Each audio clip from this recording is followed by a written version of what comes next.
Hello and welcome to the One Life Church devotional series where we cover the entire Bible in 20 months. Well, today's chapters are 1 John 2 and Isaiah 14. Now, I'm on a road trip. You can see with the steam coming out of my mouth that it's freezing cold. There's frost on the ground here. We're at a place called Heidelberg, and I am on a ministry trip with a friend of mine who is a real father in the faith.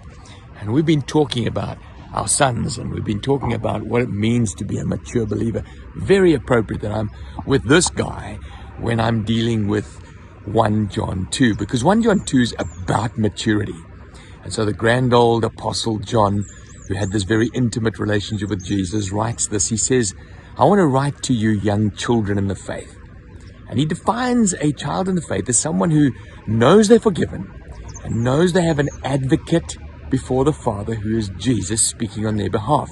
So as you get saved, it's like you become a little baby, you get introduced to a family, and he says that's what defines them. But then he moves on to talk to young men in the faith. In other words, maturity begins. And this is what he says: I'm writing to you young men because you have overcome the evil one. Development, maturity, becoming a man, becoming a young lady doesn't happen in a laboratory. It doesn't happen in the comfort of seclusion and isolation in an idyllic situation. No, he says you've overcome the evil one. You haven't been kept in cotton wool. The word has been in you. You've been tested. And he says in verse 13, because you've overcome the evil one, you've been able to handle temptation. To grow strong, God often puts us in tough situations. And then he says, I want to write to you who are fathers. So if a baby Christian is someone who knows he's saved and he has a connection with God, an advocate speaking on his behalf, and a maturing believer is one who's handling temptation and going through the rigors of life. What's a father? He says, I write to you fathers because you know who him is him from the beginning. I write to you fathers because you know who is from the beginning. He repeats that a second time. So in other words, what's a father? A father is someone who has relationship with God, who knows the nature of God, knows what grieves God. He knows that he's loved unconditionally. He knows the heart of God. He's got something of the nature of God. And how's that been developed? Well, it's the other side of suffering often. It's the other side of hardship often. It's the other side of the temptation where you've maybe fallen and got up again and seen the nature of God.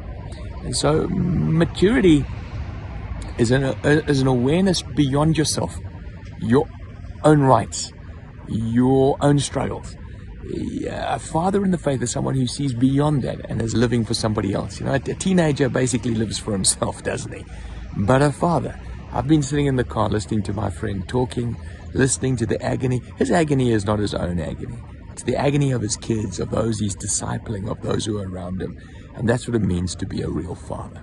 Now, Isaiah 14, again, Isaiah is looking at Israel. He's looking at the redemption of Israel. And then he's also looking at the judgment on Babylon and Assyria. Now, what we said yesterday is that this is the nature of prophecy. Sometimes there's the immediate reference, and then there's the eternal one.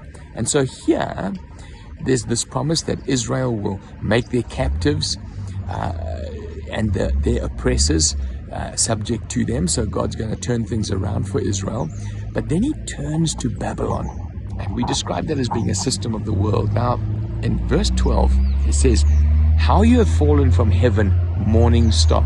Some translations will put it like this: how you've fallen from heaven, Lucifer. Because morning star was the name of Lucifer. That was his title.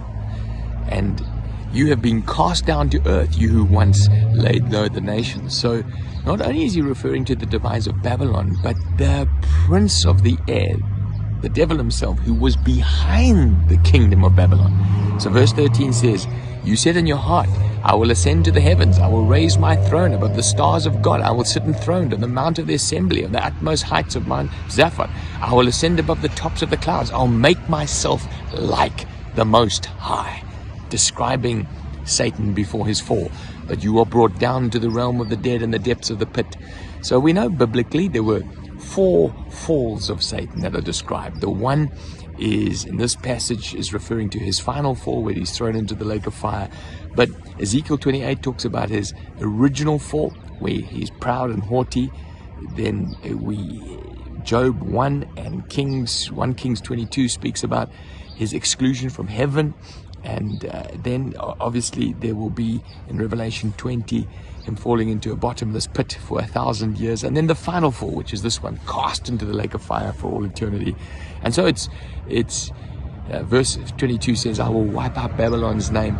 There is this idea, as Isaiah is prophesying, that Babylon itself, which is going to oppress Israel, is going to be dealt with. But so is the prince behind that, who is Satan himself. And obviously that work was completed on Calvary and will be mopped up at the end when Jesus returns.